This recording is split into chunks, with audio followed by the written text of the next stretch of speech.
was trying on my wedding dress when my mother said, "You have 48 hours to disappear or he'll kill you." The seamstress had just finished pinning the hem, and I was standing on the platform in front of 3 mirrors, watching ivory silk cascade around me in perfect folds. The dress was exactly what I'd imagined for my wedding in 2 weeks, elegant and simple, with delicate lace at the shoulders.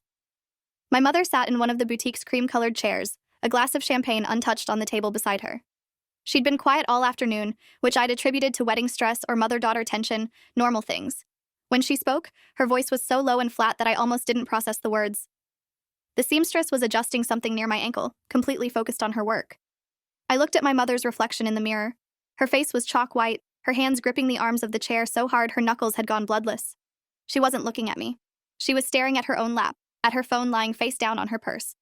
I opened my mouth to ask what she meant, but she shook her head almost imperceptibly. The seamstress stood up, pins between her lips, and asked me to turn slowly so she could check the train. I rotated in a circle, my heart starting to hammer against my ribs, while my mother sat frozen in that chair like a woman at a funeral. I'd been engaged to Cole Finch for 11 months, together for 2 years before that. We'd met at a work conference in Chicago where I was representing my marketing firm, and he was keynoting about financial technology innovations. Cole was 34, confident, articulate, with the kind of sharp intelligence that made conversations feel electric. He'd approached me at the hotel bar after his presentation, bought me a drink, and we'd talked for 4 hours about everything from predictive analytics to our shared obsession with true crime podcasts. Within 3 months, we were exclusive. Within 6 months, he'd introduced me to his family, impressive people who ran successful businesses and charitable foundations. His mother, Patricia, was on the board of the city's largest hospital. His father, Lawrence, had been a federal prosecutor before retiring into private practice. His younger sister, Olivia, was a pediatric surgeon. They were the kind of family that made you want to measure up, to be worthy of their approval. Cole himself was a senior vice president at Quantum Financial Solutions, a fintech company specializing in algorithmic trading platforms. He made what he called comfortable money, which I learned meant around $400,000 annually plus substantial bonuses. He had a penthouse apartment downtown, drove a Tesla Model S, wore custom suits, and knew wine in a way that didn't feel pretentious but genuinely educated. He was generous, attentive, romantic in ways that felt movie perfect. He'd surprise me with weekend trips to wine country, send flowers to my office with handwritten notes, remember small details about my preferences and fears. When he proposed 8 months ago on a beach in Maui at sunset, getting down on one knee with a 3-carat diamond ring, I'd cried and said yes without hesitation. My friends had all told me I'd won the lottery. My father had shaken Cole's hand and said he was grateful I'd found a man who could provide security and stability. Even my mother, usually skeptical of anyone I dated, had seemed pleased. Until today. The seamstress finished her adjustments and helped me step carefully out of the dress. I changed back into my jeans and sweater in the private fitting room, my hands shaking slightly as I buttoned my clothes. When I emerged, my mother was standing near the boutique's front windows, staring out at the street. The seamstress was at the register processing payment for the alterations. I walked over to my mother and touched her arm. She flinched like I'd burned her. I asked quietly if we could talk outside. She nodded without looking at me. We paid, scheduled the final pickup for next week, and left the boutique. It was 3:15 on a Saturday afternoon in early November, the air cold enough that I could see my breath. My mother walked quickly toward her car parked half a block away, and I followed, my mind spinning with possibilities. Was she sick? Was someone in the family dying? Had something happened to my father? We got into her car, a silver Lexus SUV, and she immediately locked the doors and turned to face me. Her eyes were red like she'd been crying, though I hadn't seen any tears. She said, "I need you to listen to me very carefully and not interrupt. What I'm about to tell you is going to sound insane, but every word is true, and your life depends on believing me." I started to speak, but she held up her hand. She pulled out her phone, opened her photos, and handed the device to me. The first image was a screenshot of a news article from 8 years ago, dated May 2016, from a newspaper in Austin, Texas. The headline read, "Woman dies in apparent home invasion, fiancé questioned." I scanned the article. A 28-year-old woman named Rebecca Thornton had been found dead in her apartment, killed by blunt force trauma. Her fiancé had discovered the body and called police. He'd been questioned extensively but never charged. The case remained unsolved. I looked up at my mother, confused about what this had to do with anything. She swiped to the next photo. Another news article, this one from 2018, from a newspaper in Denver. Bride-to-be dies in suspicious fall, investigation ongoing. A 31-year-old woman named Melissa Crane had fallen from a hiking trail 2 weeks before her wedding. Her fiancé had been with her at the time, claimed she'd slipped, but witnesses reported hearing an argument before the fall. Again, no charges filed. The case was ruled accidental death with suspicious circumstances. My mother swiped again. A third article from 2021, from a newspaper in Seattle. Engagement ends in tragedy as woman found dead in bathtub. A 29-year-old woman named Kendra Liu had drowned in her apartment. Her fiancé had been at work at the time, had an alibi, but friends reported she'd been planning to break off the engagement. Ruled accidental drowning, though the medical examiner noted unusual bruising.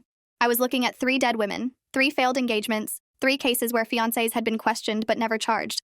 I still didn't understand what this had to do with me until my mother swiped one more time and showed me a photo from one of the articles, a grainy newspaper image of a man identified as the fiancé in the Denver case. The photo was small and the quality poor, but I recognized the face immediately. It was Cole. Older maybe, or younger depending on which article, but unmistakably Cole Finch. My vision tunneled and I thought I might vomit. My mother was saying something about identity theft and false names and fabricated backgrounds, but I couldn't process the words. The man I was supposed to marry in 2 weeks had been engaged 3 times before me. 3 times. And all 3 women had died in suspicious circumstances before the weddings. I looked up at my mother and managed to ask how she'd found this. She said she'd been researching wedding venues online, had accidentally typed Cole's name wrong in a search, and a suggested result had appeared for someone named Colton Fisher. Curious, she'd clicked it and found the article about Melissa Crane.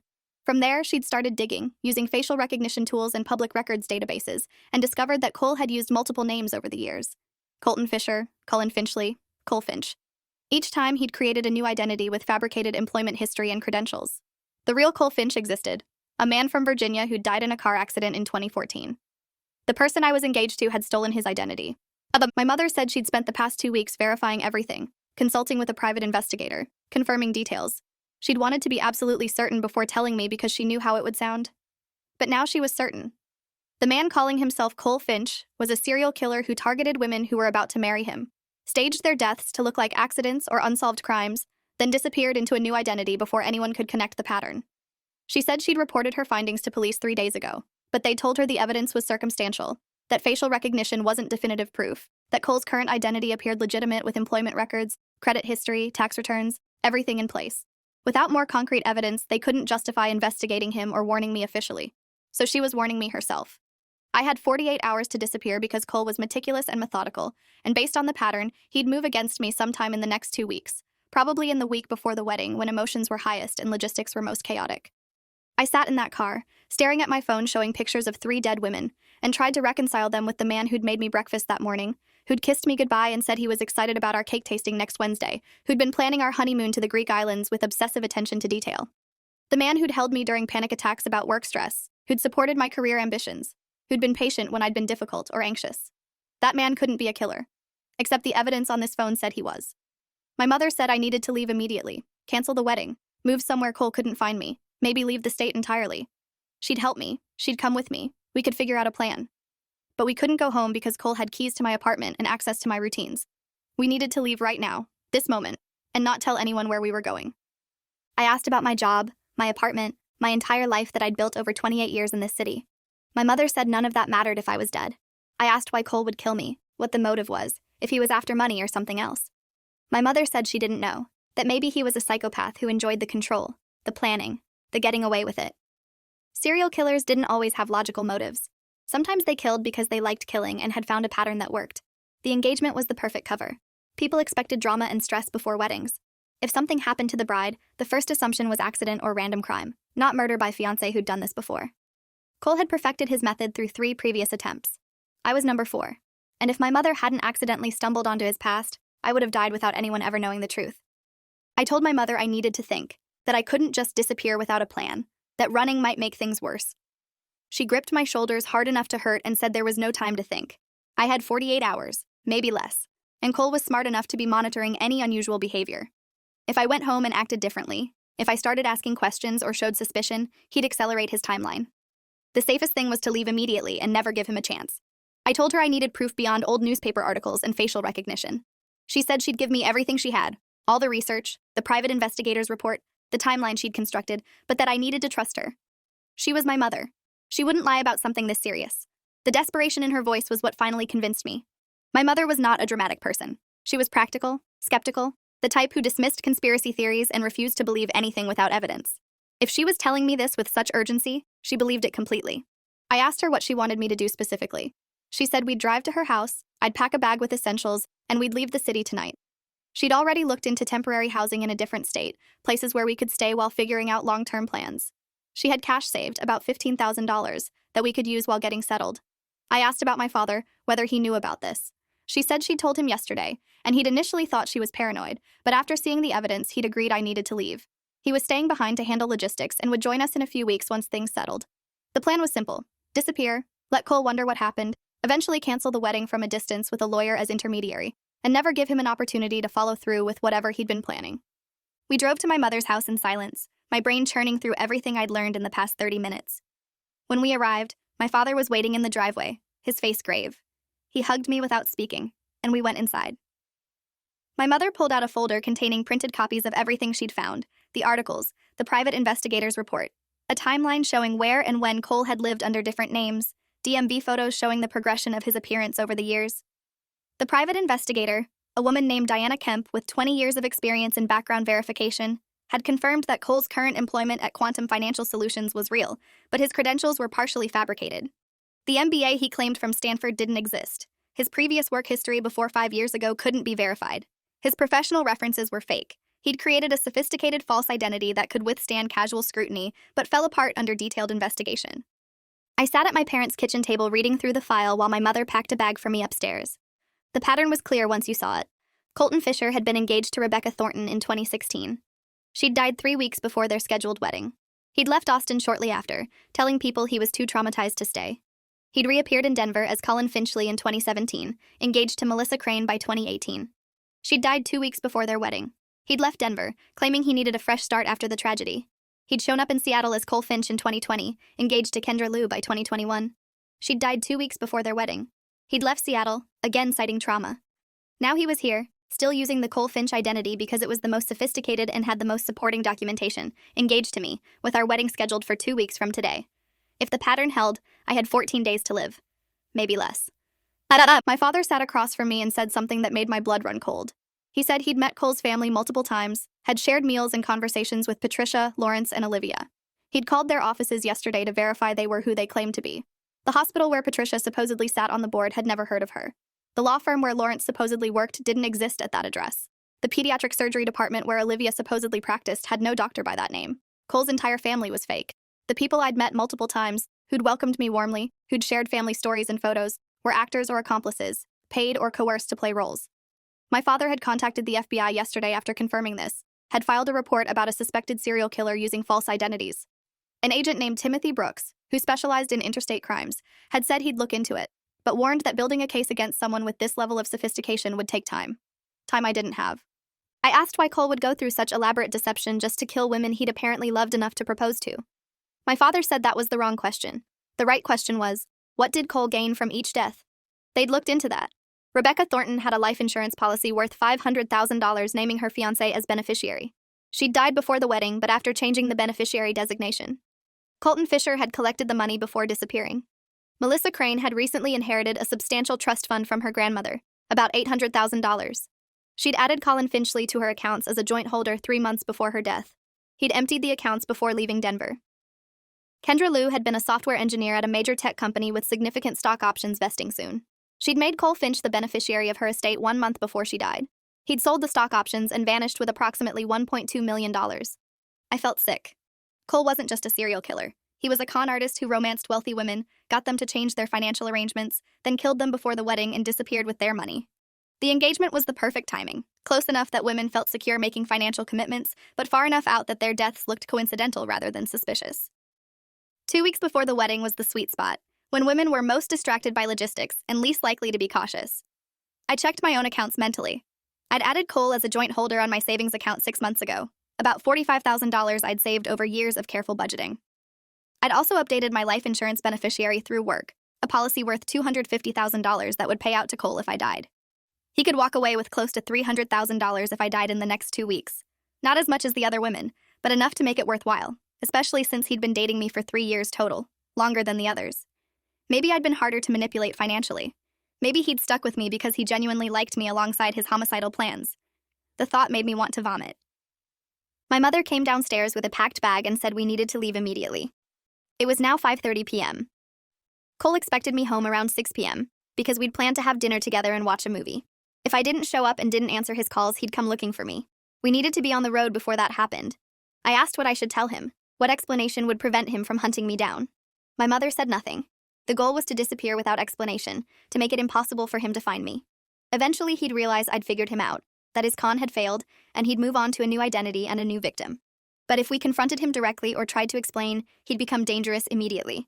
Serial killers who felt cornered didn't wait for optimal timing. They acted on instinct and rage.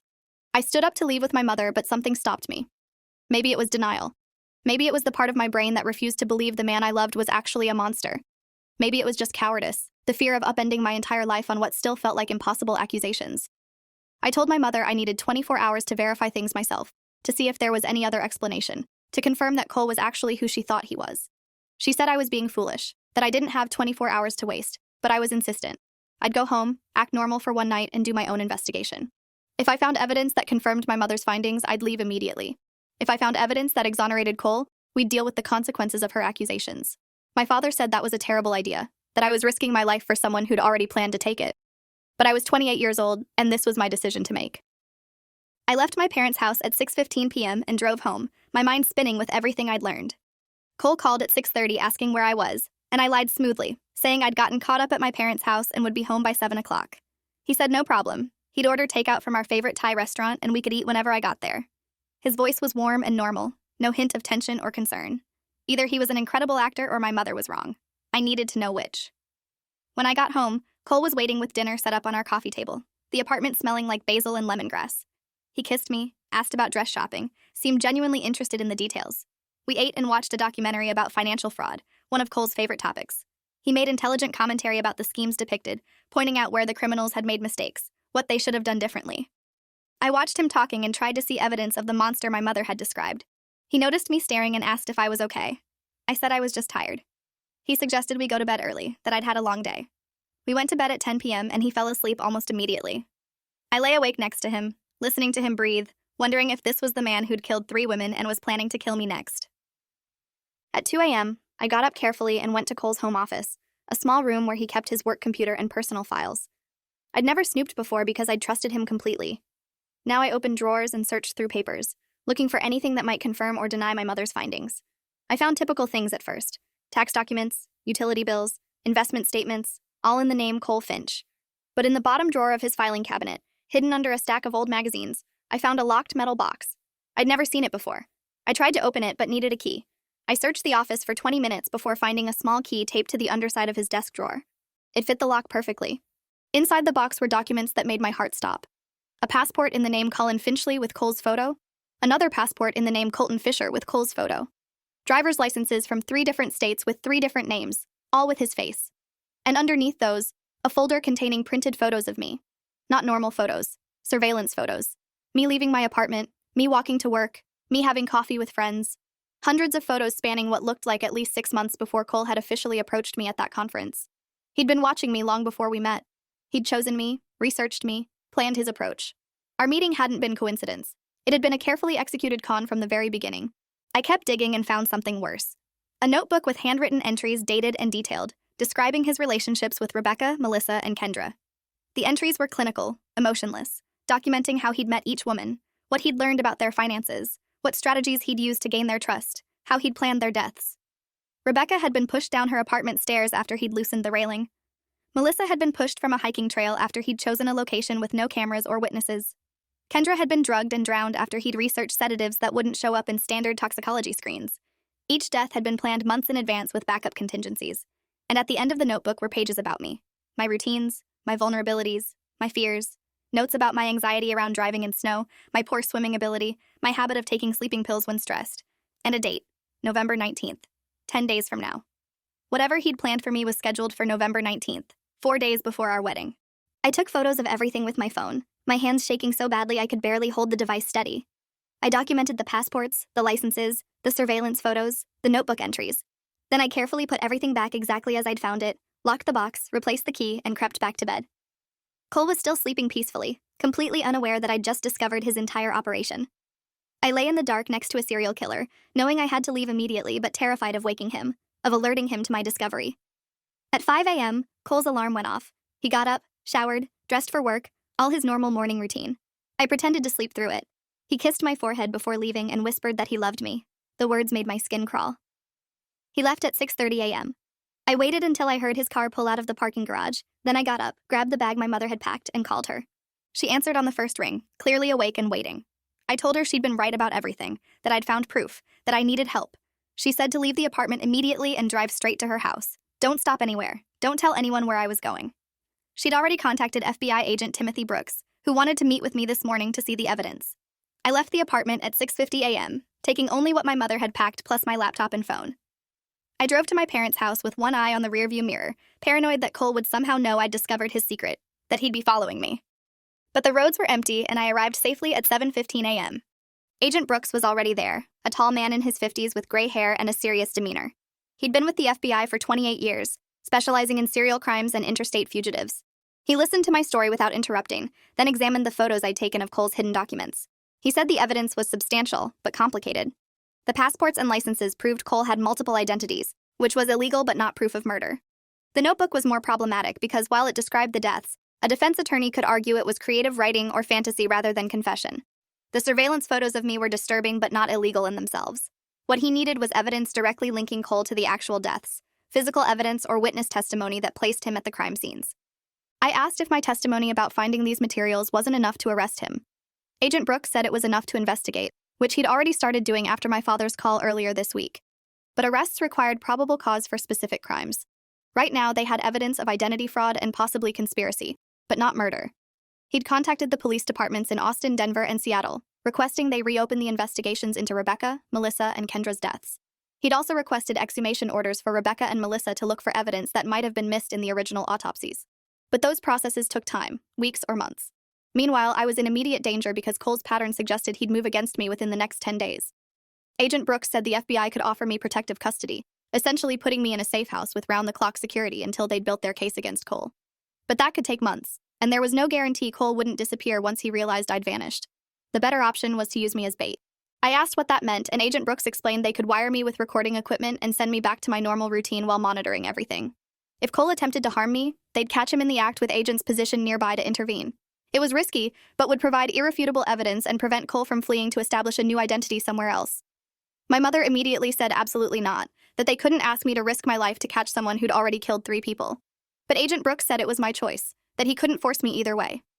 I asked what would happen if I refused, if I just disappeared into protective custody. He said Cole would likely realize the con had failed, would abandon the Cole Finch identity, and would resurface somewhere else as someone else. Within a year or 2, he'd be engaged to a new victim, and the pattern would continue. Unless they caught him now, he'd keep killing until someone eventually stopped him. I thought about Rebecca and Melissa and Kendra, women who'd died thinking they were loved, who'd never known their fiancés were monsters. I thought about the next woman Cole would target if he got away now. And I made a decision that terrified me but felt necessary. I'd do it. I'd wear the wire and go back to my normal life and help them catch Cole in the act. But I had conditions. I wanted agents within 50 feet at all times. I wanted a panic button that would bring them running immediately. And I wanted assurance that if something went wrong, if Cole moved faster than expected, they'd intervene before he could hurt me. Agent Brooks agreed to all of it. He said they'd set everything up today, brief me on how to use the equipment, and I'd go back to my apartment tonight as if nothing had changed. The next 6 hours were surreal. A technical team fitted me with a tiny microphone disguised as a necklace pendant and a panic button disguised as a bracelet charm. They tested the equipment extensively, making sure transmission was clear and the panic signal would alert agents immediately. Agent Brooks briefed me on how to act natural, how to continue normal conversations while wearing the wire, how to avoid arousing Cole's suspicion. He said the goal was to let Cole proceed with whatever he'd planned for November 19th while agents maintained surveillance. If Cole did anything threatening before then, if he deviated from the pattern, I'd trigger the panic button and they'd extract me immediately. But ideally, they'd let him get close enough to reveal his intentions clearly on recording before they moved in. My mother was furious about the whole plan, saying the FBI was using me as bait and didn't care about my safety. Agent Brooks said that wasn't true, that they had extensive protocols for this kind of operation, that I'd be safer with agents monitoring me than I would be alone or in hiding. My father seemed torn, understanding the logic but hating the risk. I told them I'd made my decision and wasn't changing my mind. At 2 p.m., I drove back to my apartment wearing the wire, knowing that agents in an unmarked vehicle were following at a distance. I'd texted Cole earlier saying I'd been at my parents' house helping with wedding logistics and would be home this afternoon. He'd responded saying he'd come home early from work so we could have dinner together.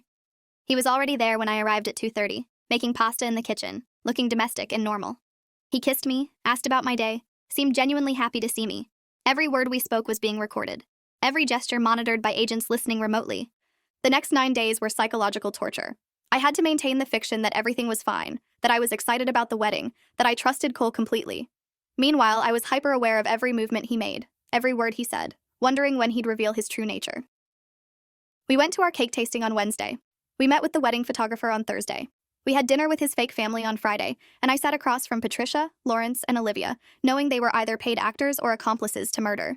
They seemed so genuine, so warm, talking about how excited they were for the wedding, how happy they were that Cole had found someone like me. I smiled and thanked them and felt like I was in a horror movie where everyone was pretending to be human but nobody actually was. Cole was attentive and loving throughout the week, no different than he'd been for the past 3 years. If he suspected I knew anything, he gave no indication. Agent Brooks called me every morning to check in, asking if Cole had done anything suspicious, anything that suggested he was planning to deviate from the timeline. I always said no, everything was normal, almost too normal. The agents following us reported that Cole went to work, came home, ran errands, all typical behavior. He made no suspicious calls, met no unusual contacts, did nothing that suggested he was preparing for murder. But November 19th was approaching, and I was terrified of what he'd planned for that date. On November 18th, the day before the scheduled date in Cole's notebook, Agent Brooks called me at 7 a.m. He said they'd received preliminary results from Rebecca Thornton's exhumed autopsy. The original investigation had concluded she'd died from blunt force trauma consistent with falling downstairs. The new examination found evidence suggesting she'd been unconscious before the fall. Toxicology that hadn't been run in 2016 now showed traces of Rohypnol, a sedative, in her bone marrow. She'd been drugged, then pushed down the stairs while incapacitated. The manner of death was being changed from undetermined to homicide. They had similar findings pending for Melissa Crane. This was the evidence they needed, but it would take days or weeks to process official warrants and charges. Meanwhile, November 19th was tomorrow, and Cole would likely make his move. Agent Brooks said they'd increase surveillance today and tomorrow. Multiple agents would be positioned around my apartment and anywhere Cole took me. If he attempted anything, they'd have people in place to intervene within seconds. I asked what Cole had planned for November 19th, if they'd figured it out from his patterns. Agent Brooks said they'd analyzed his methods with behavioral specialists. Cole preferred scenarios that looked like accidents, that could be explained away if witnesses appeared. Given my fear of driving in snow and the weather forecast showing a storm coming tomorrow evening, they suspected he'd create a car accident scenario. November 19th was the day we were scheduled to drive 2 hours north to meet with the florist for final wedding details. A long drive, potentially bad weather, isolated rural roads. It was the perfect opportunity for Cole to cause an accident that would look tragic but coincidental. I asked if I should cancel the appointment, make an excuse not to drive with him tomorrow. Agent Brooks said no, that changing plans would alert Cole that something was wrong. He'd either postpone and try a different method, or he'd act immediately in a less controlled way. Better to let him proceed with his plan while agents followed in vehicles equipped to intervene. They'd have state police positioned along the route as well. If Cole tried anything, multiple units would be there within seconds. The plan was solid, he said. I'd be safe. But his voice had an edge of uncertainty that made me doubt that promise. November 19th arrived with cold rain that forecasters said would turn to snow by evening.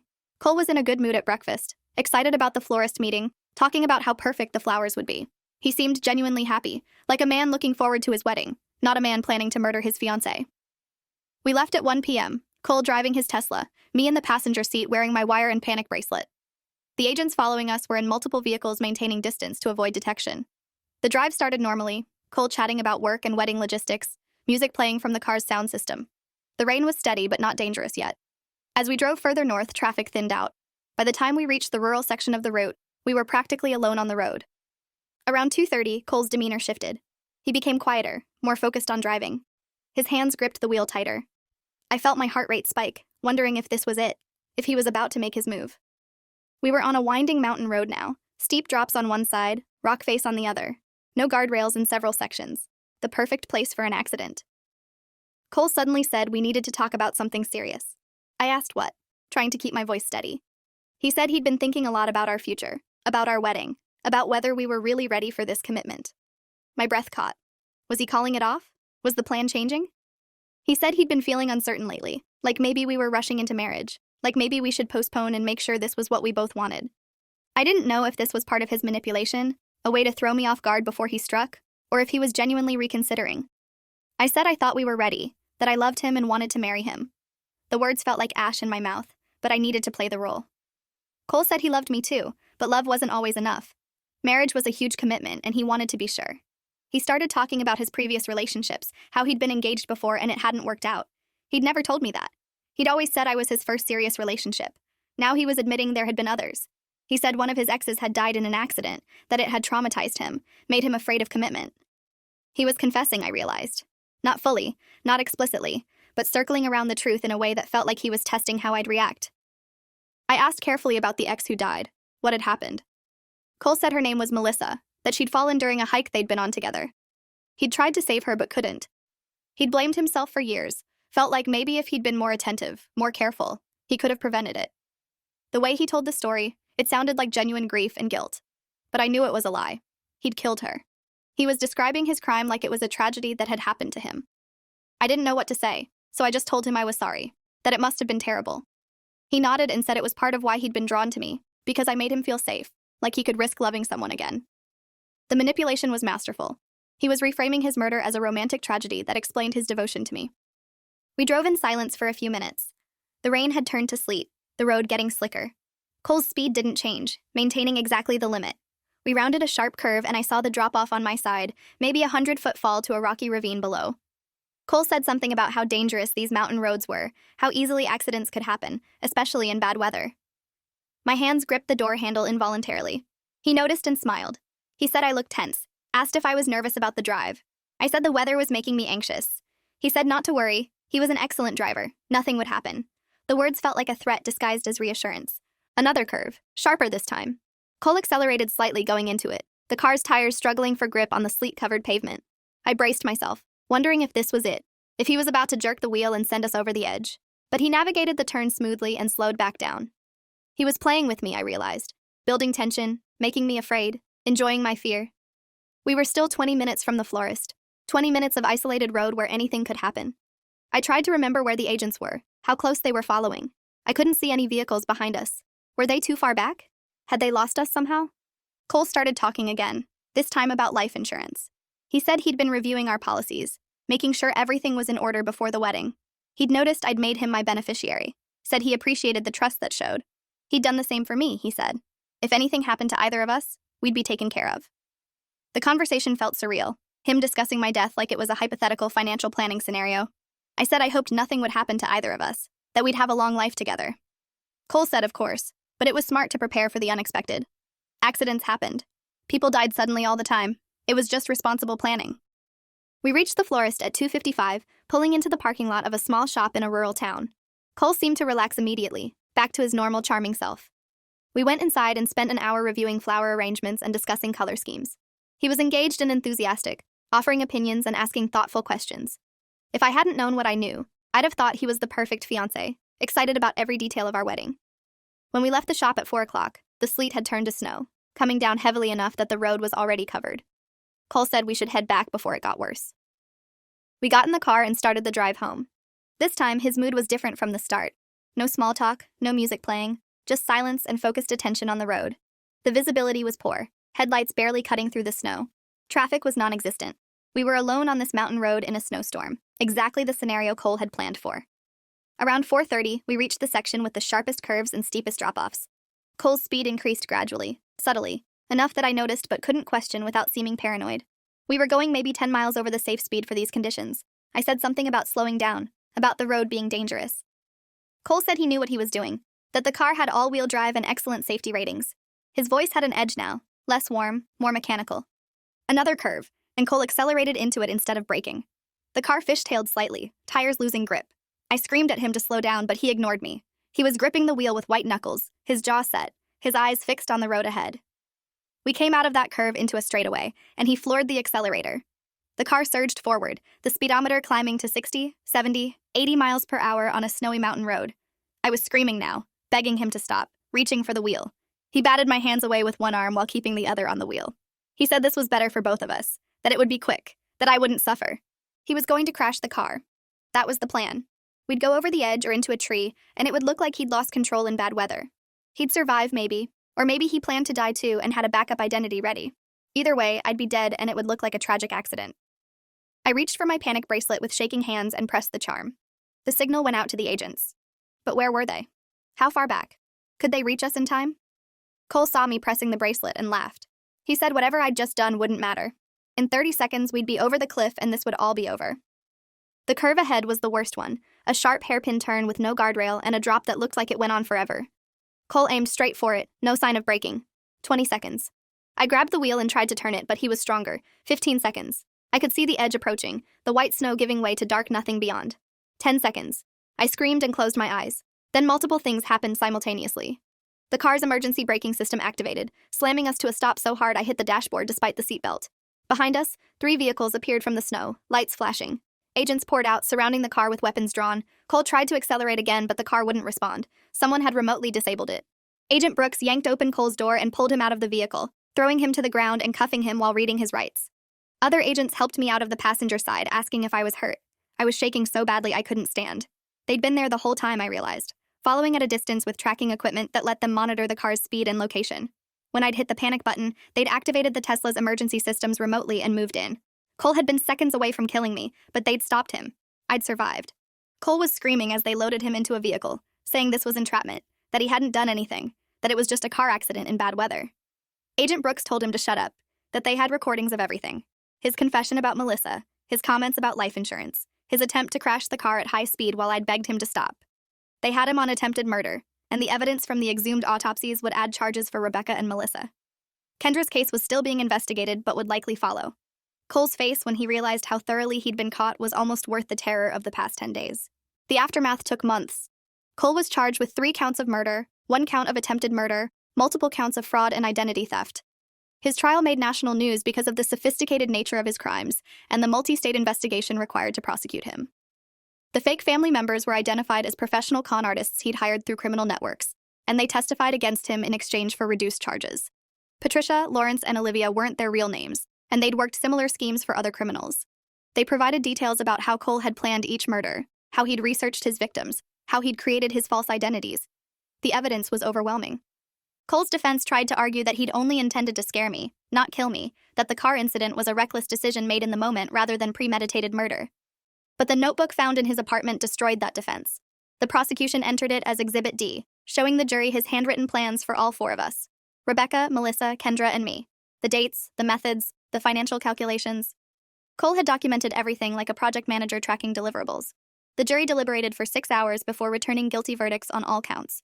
The judge sentenced him to life in prison without possibility of parole, saying he'd shown himself to be a calculating predator who'd destroyed multiple lives in pursuit of money and whatever psychological satisfaction he derived from his crimes.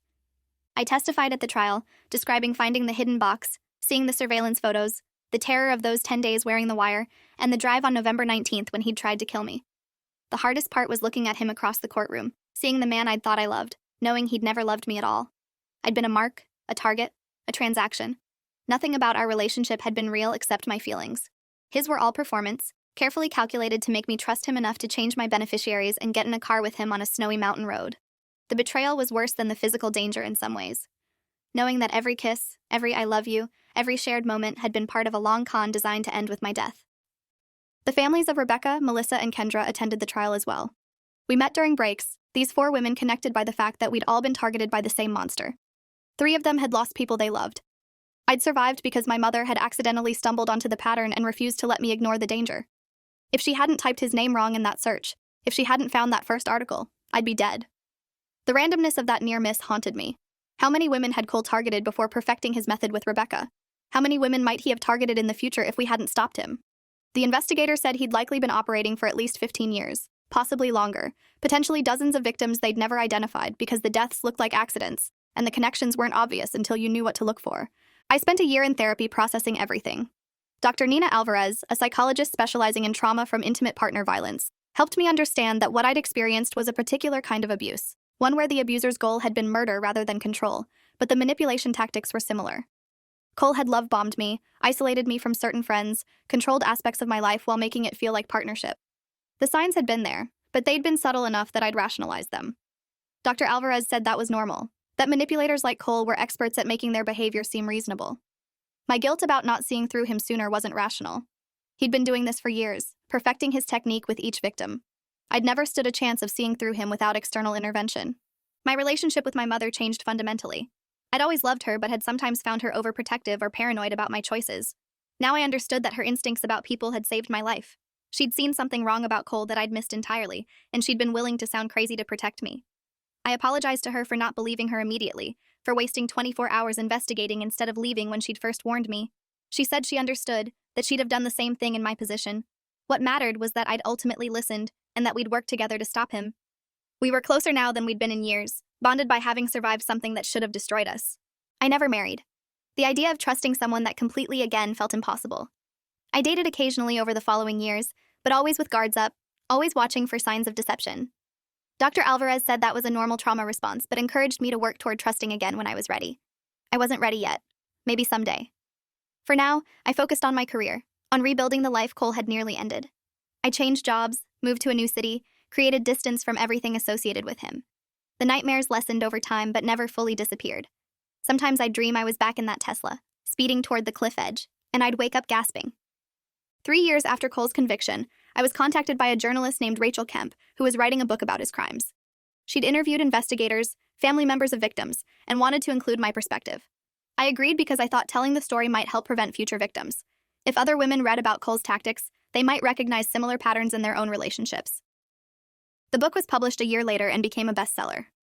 The Bridegroom Killer: How One Man's Wedding Cons Ended in Murder detailed Cole's entire operation, from his early development of the scheme to his eventual capture. My section described the 11-month engagement and 10-day wire operation.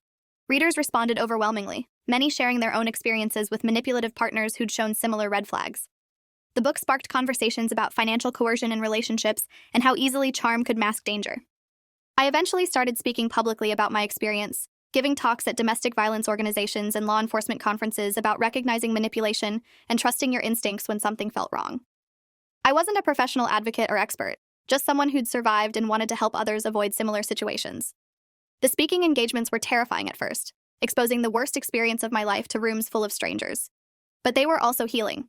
Each time I told the story, it felt slightly less like it had happened to me, and more like a cautionary tale I could use to help others. Dr. Alvarez said that was healthy reframing, taking back power by choosing how and when to share my trauma. 5 years after the trial, I received notification that Cole had filed an appeal, claiming his conviction was based on inadmissible evidence from the wire operation. He argued that sending me back into danger wearing a wire constituted entrapment. The appeal was denied after 18 months of legal proceedings. The court ruled that I'd volunteered to wear the wire, that I'd been in genuine danger regardless of FBI involvement, and that the evidence obtained was legitimate. Cole filed additional appeals over the years, all unsuccessful. He'd spend the rest of his life in prison, and I could live knowing he'd never hurt anyone else. Looking back now, 8 years after my mother whispered those words in the bridal boutique, I'm grateful for everything she did and everything that followed. The terror, the investigation, the trial, all of it was necessary to stop someone who'd been killing with impunity for over a decade. I wish I'd never met Cole, never fallen in love with a lie, never had to live through those 10 days knowing I was bait in a trap. But I survived when 3 other women didn't, and my survival meant Cole's operation ended before he could target anyone else. Rebecca and Melissa and Kendra didn't get justice in life, but they got it in death when Cole was convicted of their murders and sentenced to die in prison. That matters. Their families got answers and closure. That matters too. I'm 36 now, living a quiet life in a city far from where any of this happened. I have a good job, close friends, a therapist I still see monthly, and a mother who calls me every day to check in. I haven't remarried, but I'm okay with that. Some people aren't meant to have traditional happy endings, and that's fine. I define happiness differently now. Safety, autonomy, authentic relationships, those are my priorities. I don't need a fairy tale romance. I need people who are genuinely who they claim to be. That's rare and valuable enough. The wedding dress I'd tried on that Saturday afternoon is long gone, donated after the trial to a charity that helps women rebuild their lives. I hope someone else wore it to a real wedding, a happy one, the kind I'd imagined having before everything fell apart. The dress wasn't cursed or tainted. It was just a beautiful piece of fabric that happened to be present during one of the worst moments of my life. If it brought someone else joy, then at least something good came from that day. If you made it this far, hit like. You've earned it.